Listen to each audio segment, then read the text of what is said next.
नमस्कार विद्यार्थियों, मैं सुनीता अरोरा क्लासेस में आपका स्वागत है। विद्यार्थियों, आज हम व्याकरण में संधि पढ़ेंगे। विद्यार्थियों, संधि का शाब्दिक अर्थ है मेल या जोड़ना। भाषा को एक प्रवाह से बोला जाता है और जिसकी गति निश्चित होती है।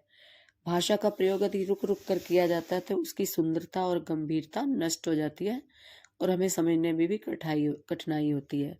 दो अलग अलग शब्द जब एक साथ बोले जाते हैं तो एक ध्वनि दूसरी ध्वनि में समा जाती है और एक नई ध्वनि जन्म ले लेती है। जैसे विद्या और आलय, मतलब विद्यालय। विद्या प्लस आलय, आलय का मतलब घर, विद्या का मतलब ज्ञान का घर, विद्या का घर। इन दो शब्दों को अलग अलग बोला जा सकता है, लेकिन इससे गति में रुकावट आ जाएगी, इसलिए इसे जोड़कर विद्यालय बोला जाता है और यह संधि है। दो निकटतम वर्णों के मेल से होने वाले विकार को संधि कहते हैं। और ये ध्यान रखना है कि वर्णों से होने वाले विकार को, शब्दों से नहीं। दो निकटतम वर्णों के मेल से होने वाले विकार को संधि कहते हैं। संधि विच्छेद वो होता है जिन दो शब्दों को कि हमने संधि की, विद्या प्लस आलय, और हमने बना दिया विद्यालय, फिर उसको उसी स्थिति में वापस ला देना। विद्या अलग लिख देना, आलय अलग, विद्या प्लस आलय, तो इसको संधि विच्छेद कहा जाएगा। मतलब संधि को उसी स्थिति में वापस ला देना संधि विच्छेद कहलाता है। जब संधि युक्त शब्दों को अलग अलग कर दिया जाता है उसे संधि विच्छेद कहते हैं। जैसे मान लो पुस्तकालय है तो हमने उसको अलग कर दिया, पुस्तक प्लस आलय, तो ये हो गया शब्दों को अलग अलग करना, जिसे संधि विच्छेद कहा जाएगा। संधि युक्त शब्दों से मिले हुए वर्णों को अलग अलग करके स्वतंत्र शब्दों की स्थिति को जानना ही संधि विच्छेद कहलाता है। अब हम पढ़ लेते हैं संधि के भेद। संधि के मुख्यतः तीन भेद होते हैं: स्वर संधि, व्यंजन संधि और विसर्ग संधि। अब हम स्वर संधि को पढ़ लेते हैं विस्तार से। स्वर संधि का अर्थ है दो स्वरों का मेल होना, अर्थात दोनों स्वर ही होने चाहिए। जब पहले शब्द के अंत में आया हुआ स्वर दूसरे शब्द के पहले स्वर से मिलकर एक हो जाता है तो उससे नए स्वर का आगमन होता है तथा इसमें विकार या परिवर्तन होता है, उसे स्वर संधि कहते हैं। अर्थात दो स्वरों के मेल से होने वाले विकार को स्वर संधि कहते हैं। तो बच्चों, आपको समझ में आ गया होगा कि संधि किसे कहते हैं। संधि कहते हैं दो वर्णों के परस्पर मेल को, शब्द में दो वर्णों के परस्पर मेल को, पहले शब्द का आखिरी वर्ण और दूसरे शब्द का पहला वर्ण, इनको मिलाकर संधि की जाती है। और संधि के मैंने आपको तीन भेद बताए: स्वर संधि, व्यंजन संधि और विसर्ग संधि। स्वर संधि का मेल स्वरों से ही होता है, इसलिए उसे स्वर संधि कहते हैं। और स्वर संधि के भी 5 भेद होते हैं: दीर्घ संधि, गुण संधि, वृद्धि संधि, यण संधि और अयादि संधि। आज हम पढ़ेंगे दीर्घ संधि। दीर्घ संधि शब्द का अर्थ है बड़ा। दीर्घ का मतलब बड़ा।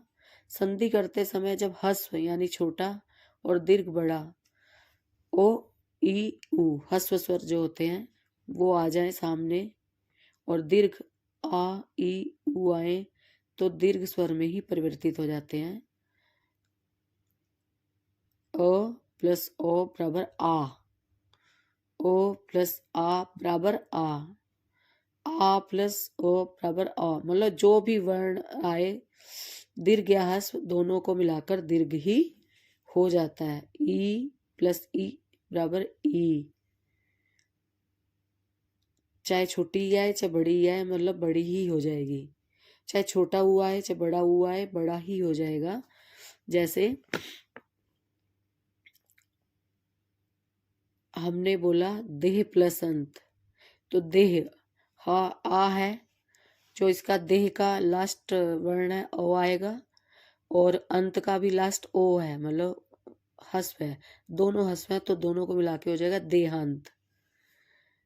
फिर है रेखा, रेखा में आ है और फिर अंश, अंश में ओ है, मतलब हस्व है, लास्ट वर्ण हस्व है और फर्स्ट वर्ण दीर्घ है, तो दोनों को मिला के हो जाएगा रेखांश। महात्मा, महा प्लस आत्मा, देखो पहले भी दीर्घ है और बाद में भी दीर्घ है, तब भी दीर्घ ही रहेगा, महात्मा हो जाएगा। ऐसे ही रवि प्लस इंद्र, रवि में छोटी ई है वी में, फिर इंद्र फिर छोटी ई है, तो मतलब दोनों ही हस्व हैं, तो दोनों का दीर्घ हो जाएगा रविंद्र। हरि प्लस ईश, हरि में हस्व है री ई हस्व है, ईश दीर्घ है, दोनों को मिला के दीर्घ ही हो जाएगा हरीश। मतलब हस्व का दीर्घ हो जाना है, चाहे दोनों दीर्घ हो तो भी दीर्घ, चाहे दोनों हस्व हो तो भी दीर्घ। दीर्घ मतलब बड़ी मात्रा ही लगा देनी है, बड़ी मात्रा से ही शब्द बनेगा, मतलब दीर्घ से ही जो है संधि बनेगी। तो इस गुण संधि पढ़ लेते हैं। गुण संधि का अर्थ होता है कि स्वरों के गुण में परिवर्तन हो जाना।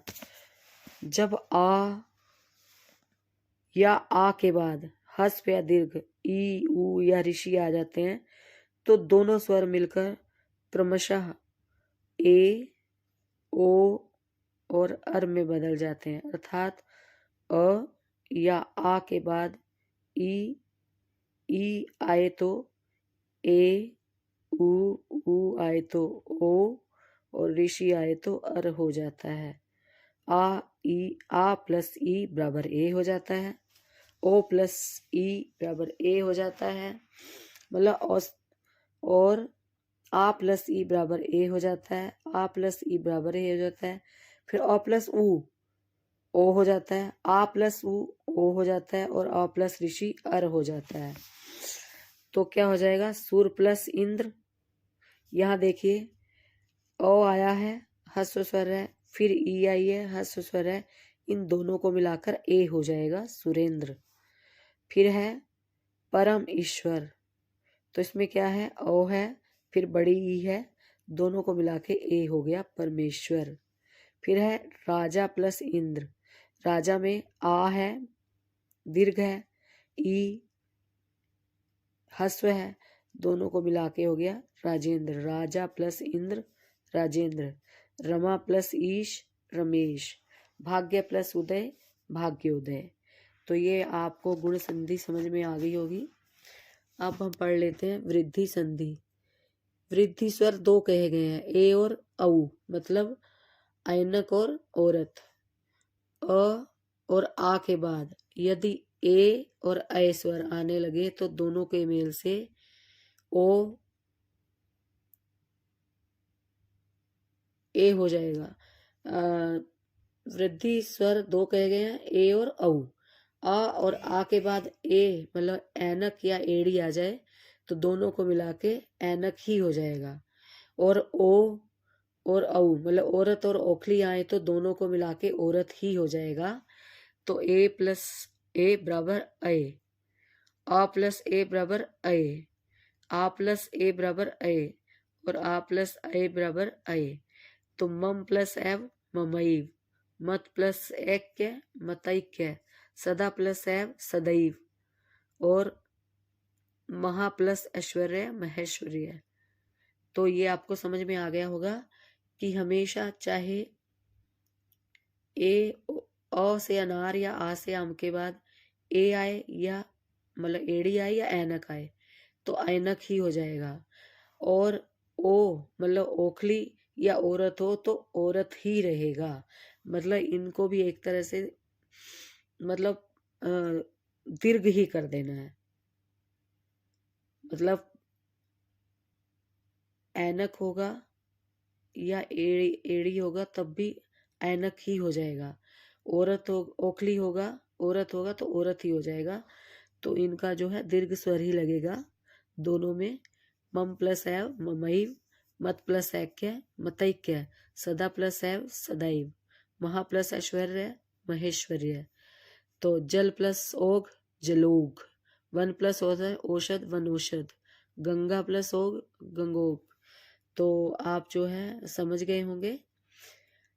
यण संधि, जब हस्व या दीर्घ मतलब ई, ऊ या ऋषि के बाद कोई अन्य स्वर आ जाए तो उसके मेल से क्रमशः उसके स्थान पर या और वा और रा हो जाता है। जैसे ई प्लस अ बराबर य, बड़ी ई प्लस आ बराबर या, ईक प्लस अ बराबर य, ई प्लस उ बराबर यू।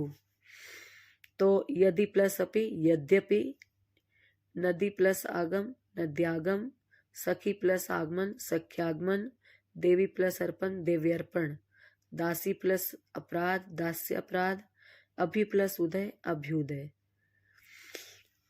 अयादि संधि, अयादि संधि में जब ए मतलब एड़ी, अय ऐनक, ओ औरत, ओ ओखली, औ औरत के बाद कोई दूसरा स्वर आता है तो ए का अय मतलब एड़ी का अय हो जाता है और ऐनक का आय हो जाता है, और ओ का अव और औ का मतलब औरत का अव और ओखली का अव और औरत का आव हो जाता है। जैसे ए प्लस अ अय, ने प्लस अन नयन, चे प्लस अन चयन, ए प्लस अ बराबर आय, आयनक प्लस अ बराबर आय, तो गए प्लस अक गायक, गै प्लस अन गायन, गै प्लस इका गायिका, न प्लस इका नायिका, ओ प्लस अ बराबर अव, तो पो प्लस अन पवन अव हो गया, ओ प्लस अ बराबर आव, पो प्लस अक पावक। तो ये मैंने आपको स्वर संधि के भेद समझा दिए हैं।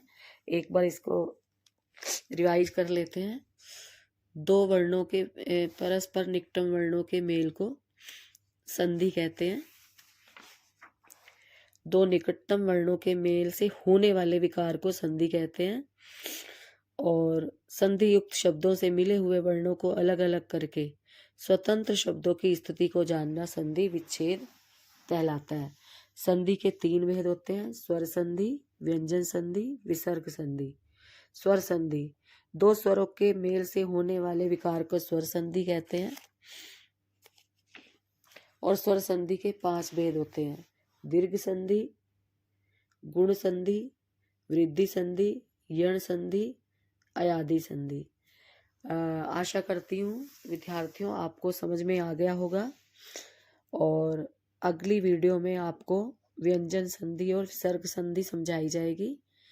अगर आपने ये चैनल सब्सक्राइब नहीं किया तो कृपया सब्सक्राइब कर लें और बेल आइकन का बटन दबा दें ताकि आपको अगली वीडियो के बारे में पता चल